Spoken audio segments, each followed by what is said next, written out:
And so I think one of the things that women across the board have to do is somehow to create their own opportunities for growth, becoming entrepreneurs and doing the things that give them some modicum of control in their lives.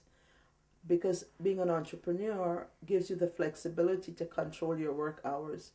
Instead of working probably from 8 to 4, you can stagger your hours. You can work from 8 to 10 and then take your time to do your other business, and then you can work from 3 to 11 because you have control. Because as much as we would want to think that there are no longer barriers within our systems, I think we have to recognize women across the board. We should support each other from whatever culture, whatever ethnic background, because we're most of us experiencing some form of discrimination. It's not a topic that we're most comfortable speaking about, but the reality is that it's there, and we'd be fooling ourselves not to realize that this is a reality, because it has been my experience, it has been other women of color have experienced it, because when we look across the board at women that are principals within schools, when we look across the board at women of color that are managers or in corporations or in positions of power, and you look at the statistics, it speaks for itself. So how do we overcome this? I think the only way we can have control is by taking our skill sets and our abilities and crafting for ourselves new frontiers in business, whether it's investment, whether it's real estate, whether it's in what have you. I've known many women of color that have chosen to go into social work profession.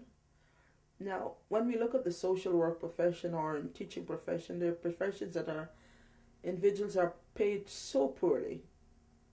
The work is of value, but you look at your reward. So I encourage women, not only women of color, but women across the board, to look at different career choices. Again, we come back to choices that will enhance your earning potential, so that really helps that you're not becoming dependent.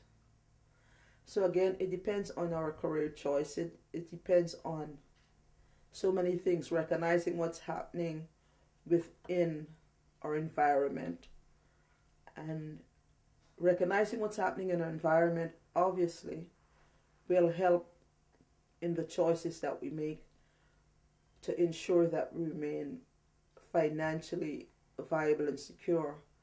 Because it is my belief that once a woman is financially viable and secure, it helps when a woman is experiencing abuse within a relationship, that she has an out. That doesn't mean, please don't misunderstand this, that does not mean that automatically she gets out of an abusive situation. It only enhances the probability, to put it mildly, that if she knows she can stand on her feet, maybe she can even take time out from the relationship to reevaluate. So it gives her more options. That's what I'm saying here. Where she feels that she has choices, where she can look at herself and say, you know what, because I'm not dependent, maybe notwithstanding the emotional, maybe we can take some time out, we can reevaluate, we can put some counseling if that will work. So it helps you to look at your options and to make different choices. So I would encourage the women that are in shelters and that are experiencing abuse to not only look at a good job, but to look at good businesses and how, again, looking for the resources that would help you to establish those businesses. And you know what?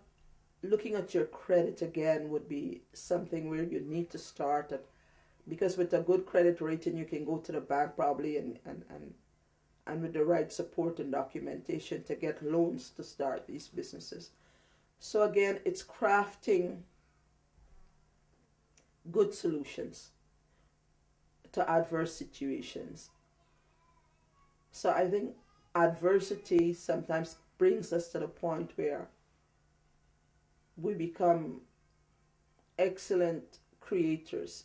We become more creative in making ourselves more viable.